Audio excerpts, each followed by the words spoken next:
setiap, silakan duduk Bapak Ibu, saudara-saudara bisa tolong dinyalakan lampunya. Saya bersyukur bahwa di tanggal 31 kita masih ada sampai hari ini.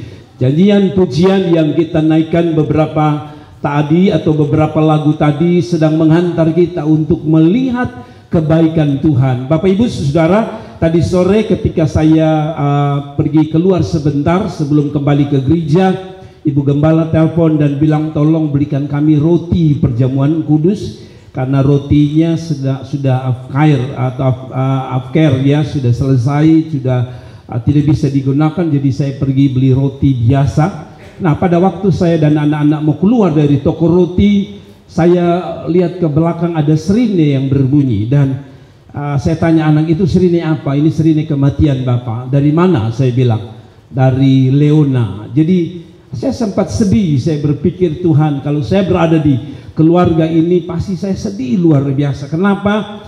Malam dimana kita akan duduk sama-sama beribadah, satu dipanggil Tuhan. Nah, Bapak Ibu yang diberkati Tuhan, karena itu menyadari Tuhan itu baik, maka saya ingin menyampaikan sebuah refleksi diri di tanggal 31 Desember ini mengenai sebuah refleksi diri.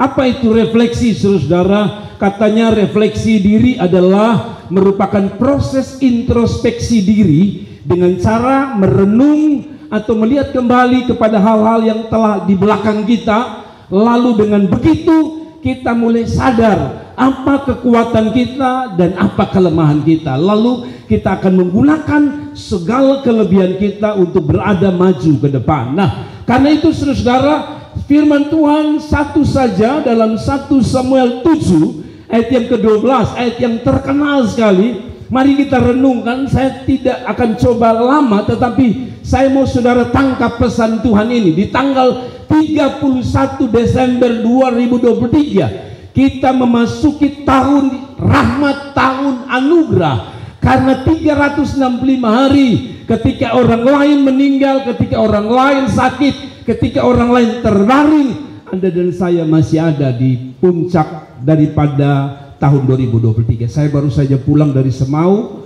memakamkan atau memimpin ibadah daripada keluarga Luin. Bapak Luin, kita punya papa meninggal, dan saya memimpin atau saya mengkhotbahkan di Semau, dan saya sekali lagi saya renung bahwa Tuhan, Engkau baik. Saya masih ada, Anda masih ada, semua karena kebaikan Tuhan. Saudaraku yang diberkati Tuhan, saya baca 1 Samuel 7 ayat 12 bilang begini. Kemudian Samuel mengambil sebuah batu dan mendirikannya antara Misbah dan Yesana. Ia menamainya Ebenezer. Katanya, sampai di sini Tuhan tolong. Ebenezer, sampai di 31 Desember 2023 Tuhan masih menolong. Saudara-saudara, sebenarnya saya lebih suka terjemahan ini. Bapak Ibu lihat ini, ada satu terjemahan yang menarik. Kalau saudara baca itu memang jelas, tapi kalau saudara baca terjemahan ini lebih menarik. Samuel kemudian, dalam terjemahan lain dikatakan gini, Samuel kemudian mengambil sebuah batu besar dan meletakkannya di antara kota Misbah dan Yesana. Perhatikan kata ini, dia menanamkannya atau menamakannya Ebenezer, yang berarti batu pertolongan, karena dia berkata, sampai saat ini Tuhan telah menolong. Saudara-saudara, ini kata yang bagus. Dia berkata Ebenezer karena sampai di sini. Sampai di mana? Sampai di tanggal 31 Desember Tuhan telah menolong. Wow, ini menarik sekali kata ini. Ini menjadi refleksi kita. Mengapa Tuhan tolong kita? Dan apa tujuan Tuhan tolong kita? Sehingga kita masih ada sampai hari. Sekali lagi, untuk apa Tuhan bikin kita hidup masih ada sampai hari ini? Apakah karena saudara baik? No, kita bukan orang baik.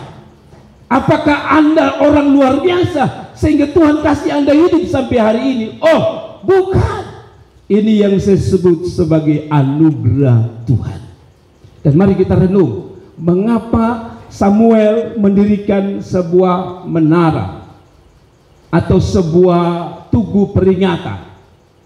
Karena ini alasannya. Tapi sebelum saya menyampaikan firman Tuhan ini, saya mau coba bawa saudara. Ebenezer itu sebenarnya katanya berarti batu pertolongan. Mengapa nama ini sampai saat ini Tuhan menolong? Maksudnya alasannya karena sampai saat ini Tuhan menolong. Sebenarnya batu ini kalau diterjemahkan lain itu seperti monumen.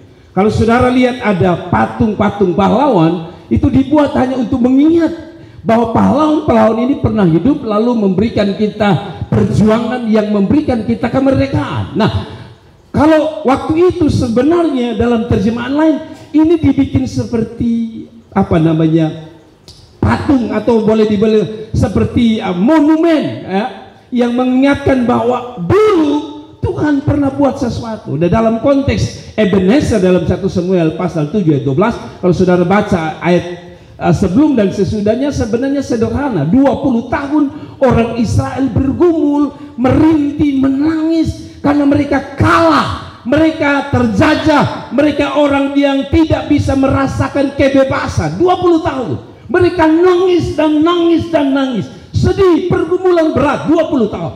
Setelah itu dalam 1 Samuel pasal 7 ayat 12 ini, datanglah mereka orang Israel kepada Samuel dan berkata, Samuel, doakan kami supaya kami keluar menang dari orang Filistin. Sebab 20 tahun mereka nangis, 20 tahun mereka punya beban, 20 tahun mereka punya pergumulan. Dan kalau saudara baca ayat 12 sebenarnya sebuah kesimpulan bahwa kalau bukan Tuhan, 20 tahun mereka masih menangis. Apa artinya? Begini saudara, kalau kita terjemahkan hidup kita, kalau bukan Tuhan, 20 tahun kita sudah di UGD mungkin. Kalau bukan Tuhan, 20 tahun mungkin kita sudah lumpuh. Kalau bukan Tuhan, 20 tahun yang lalu, jangankan 20 tahun yang lalu, 2 tahun yang lalu COVID, kita sudah tidak ada. Lalu Samuel renung, Ebenezer, sampai di sini Tuhan tolong. Nah, kalau begitu perenungan yang saya coba bawa adalah ini saudara. Refleksi itu tadi saya bilang, renung, lihat ke belakang, lihat Tuhan. Tuhan terlalu baik. Lalu hasil dari refleksi Tuhan baik itu, pelihara kita, tuntun kita, jaga kita, lalu lakukan hal-hal yang luar biasa dalam hidup kita. Lalu perenungan itu membuat kita lihat ke depan. Kalau begitu, dia sudah buat yang baik, saya buat apa ke depan? Itu namanya refleksi. Melihat ke belakang, bentuk kebaikan Tuhan, lalu berdiri menghadap ke depan dan bilang, Tuhan, saya mau buat sesuatu untuk Tuhan. Itulah yang Tuhan mau di 2023, akhir 2023. Mari kita lihat poin demi poin. Saudara, pertama, refleksi pertama, kata Ebenezer memberi kita pelajaran pertama, syukur dan terima kasih kita atas kebaikan Tuhan. Waktu dia bilang Ebenezer, orang Israel sadar 20 tahun tanpa Tuhan, menderita, menangis, penuh beban, penuh pergumulan. Tapi karena Tuhanlah mereka bebas. Orang Israel bebas dari orang Filistin. Dan Ebenezer sedang mengajarkan kita hari ini, syukur, terima kasih yang sebesar-besarnya untuk kebaikan Tuhan. Kasih tepuk tangan untuk Tuhan. Saudaraku, mari coba lihat ayat ini, berkata begini. Samuel kemudian mengambil sebuah batu besar dan meletakkannya di antara kota Mispa. Kota Mispa ini kota apa sebenarnya? Kenapa disebut Mispa? Mispa ini adalah tempat kemenangan. Jadi waktu itu mereka bergumul 20 tahun, lalu Samuel bilang, ayo kalian kumpul di Mispa. Dan pada waktu mereka kumpul pasukan di Mispa, orang Filistin dengar mereka ada di Mispa, berpikir bahwa kami sudah beberapa kali menang atas Israel. Lalu orang Filistin berpikir, kali ini orang Israel kalah lagi. Saya punya perenungan begini saudara, kenapa kita harus berterima kasih? Karena orang Israel sebenarnya dari sisi mereka sadar lawan mereka itu Filistin itu kuat. Hari itu bagi Filistin, ini mereka kalah lagi. Dan bagi orang Israel sebelumnya mereka selalu begini, ya kalau ketemu Filistin ya kami angkat tangan. Tapi hari itu bersama Samuel berdoa, Samuel angkat tangan kepada Tuhan, lalu percaya diri dari orang Israel bangkit. Orang Filistin berpikir mereka akan dikasih kalah, tapi hari itu di Mispa Tuhan kasih kemenangan. Saudara tahu kalau Tuhan kasih kita kemenangan, Tuhan kasih kita kebebasan atau pembebasan, apa yang kita bisa balas? Tidak ada, kecuali satu kata, thanks God, terima kasih Tuhan. Amin. Kenapa harus berterima kasih kepada Tuhan? Karena Israel sadar bahwa kemampuan dia tidak bisa. Dia tidak bisa lawan Filistin. Hari itu mereka akui, terima kasih Tuhan. Kalau bukan Tuhan, kami tidak bisa. Terjemahan sederhana begini, saudara. Kalau saudara masih bernapas, masih kuliah, masih melayani Tuhan, masih bekerja, masih cari nafkah, masih cari makan, dengar, semua karena kebaikan Tuhan. Dan kita harus berkata, thanks God, terima kasih Tuhan. Makanya saya bilang, saya minta maaf, saya memilih lagu 2 hari ini di tanggal 31 hanya. Kalau saudara dengar lagu-lagu ini hanya satu sebenarnya kesimpulan, Tuhan terlalu baik. Kita setuju bahwa Tuhan baik. Kita setuju bahwa Tuhan luar biasa. Mari kita katakan sama-sama, terima kasih Tuhan. 1, 2, 3, terima kasih Tuhan. Tuhan terlalu baik, saudara. Jadi malam ini saya mau ajak kita refleksi. Pertama, tidak bikin banyak hal. Kalau dari tanggal 1 Januari sampai 30 Desember, Anda saya beri kesempatan minta kepada Tuhan. Hari ini saya ajak saudara yang duduk dan yang mengikuti live streaming, satu saja saya minta, berhenti minta dan ganti satu kata, Tuhan terima kasih. Samuel beberapa saat berdoa minta supaya orang Israel menang. Tapi pada waktu dia tulis dalam ayat 12, dia berhenti sejenak, seolah-olah dia berkata kepada Israel, cukup sudah banyak kita minta dan sudah banyak kita dapat. Sekarang kita tenang semua, sama-sama kita bilang Tuhan terima kasih. Itu yang dilakukan. Dan malam hari ini saya berharap kalau saudara pulang ke rumah, hanya satu terdengar surga berkata, jemaat Nazaret sedang berterima kasih kepada Allah yang baik. Sekali lagi, kita ada karena kebaikan Tuhan. Lalu poin kedua, refleksi kedua dalam ayat, dasarnya jelas, Mazmur 118 ayat 29. Mengapa kita berterima kasih? Sederhana, Mazmur 118 bilang begini, bersyukurlah kepada Tuhan sebab Dia baik. Anda bernapas, Dia baik. Anda masih ada, Dia baik. Anda masih berbisnis, berusaha, Dia baik. Anda masih melayani dengan kuasa Tuhan, Dia baik. Kalau begitu dia bilang bersyukurlah kepada Tuhan sebab Dia baik. Alasan pertama kita bersyukur karena Dia baik. Kedua, bahwasannya untuk selama-lamanya kasih setianya. Kita juga bukti dari kesetiaan Tuhan. Kadang-kadang kita tidak setia toh di tahun 2023. Tapi apakah Dia berhenti setia? Dia masih setia dengan Anda. Bersyukur dan berterima kasihlah kepada Tuhan. Haleluya. Saudara, dan yang kedua, saya tidak lama-lama. Dari ayat Ebenezer ini membangkitkan poin kedua. Waktu mereka renung, Ebenezer, terima kasih Tuhan sudah banyak buat. Lalu yang kedua, waktu mereka dengar Ebenezer, itu refleksi kedua yang kita bisa belajar adalah ada satu nilai pengharapan. Karena sebelum 1 Samuel 7 ayat 12 tadi saya bilang mereka kalah. Tapi setelah 1 Samuel 7 ayat yang ke-12, Alkitab bilang mereka menang. Berarti orang Israel lagi bilang begini, ternyata tanpa Tuhan hilang pengharapan. Tapi kalau ada Tuhan, tadi Filistin yang tak mungkin dikalahkan, karena Tuhan mereka menang. Kalau begitu ini punya nilai kedua.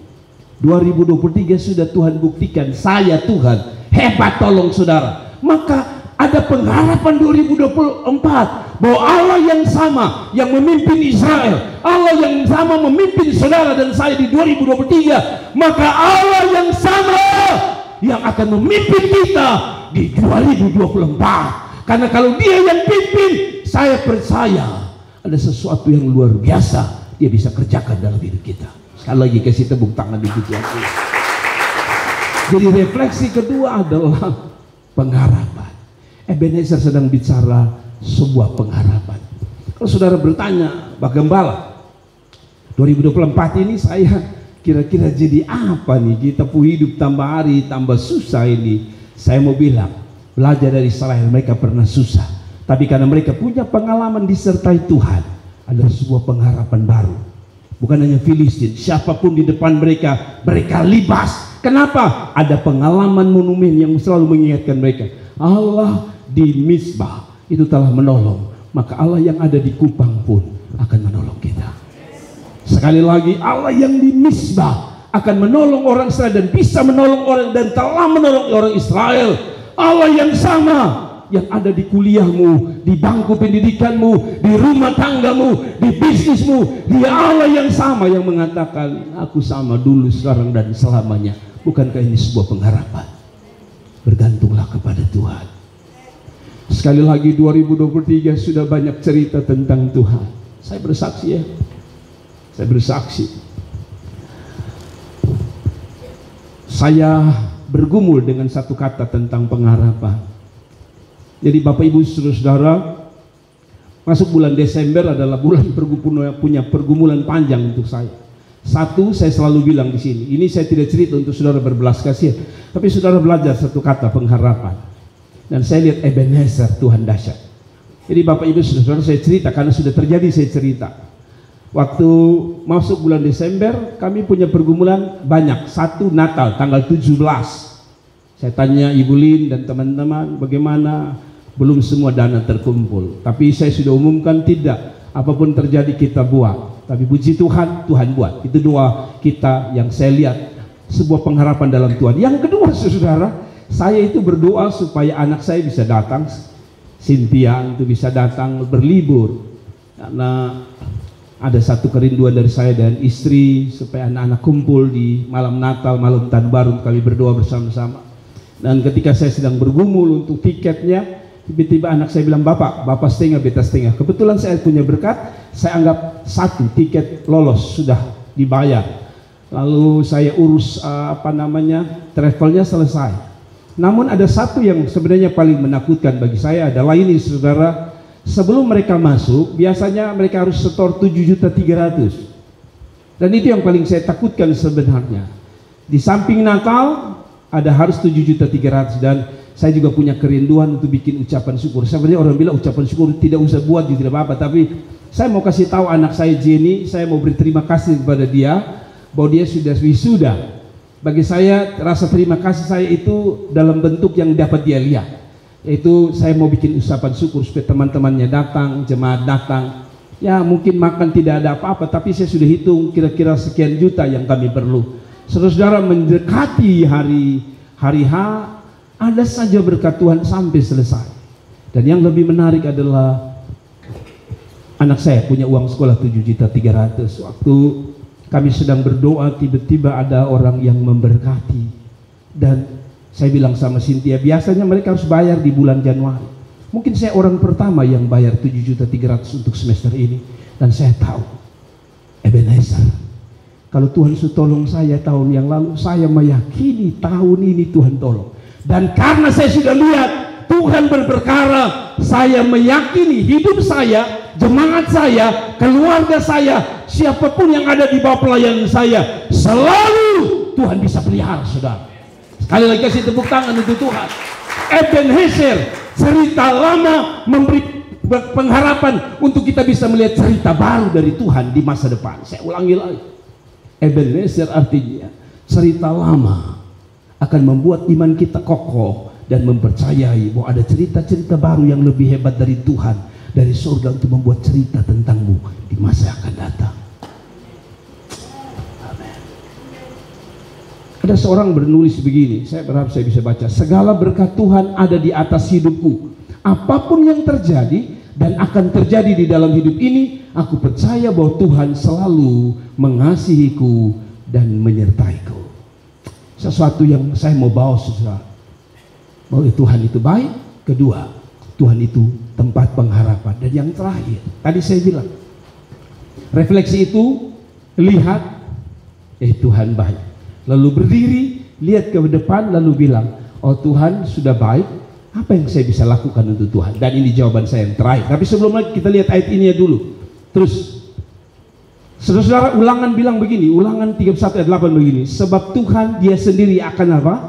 Berjalan di depanmu, lalu dia sendiri akan menyertai engkau. Tadi pengharapan itu, dia tidak akan membiarkan engkau, lalu apa? Dan tidak akan meninggalkan engkau. Jangan takut, jangan patah hati. Coba kita ganti nama kita dengan setiap nama kita. Saya kasih contoh, sebab Tuhan dia sendiri akan berjalan di depan Jerry. Dia sendiri akan menyertai Jeriadu. Dia tidak akan membiarkan Jeriadu dan tidak akan meninggalkan Jeriadu. Karena itu Jeriadu, jangan takut dan jangan patah hati. Coba kita sama-sama ganti nama kita dan yakin inilah yang terjadi di 2024. 1, 2, 3. Sebab Tuhan, Dia sendiri berjalan di depan. Saudara lupa saudara pun nama, luar biasa. Ulang-ulang. 1, kita ganti ini dan kita imani ini. 1, 2, 3. Sebab Tuhan, Dia sendiri akan berjalan di depan. Dia sendiri akan berjalan menyertai. Dan Dia tidak akan membiarkan dan tidak akan meninggalkan. Mas Jono,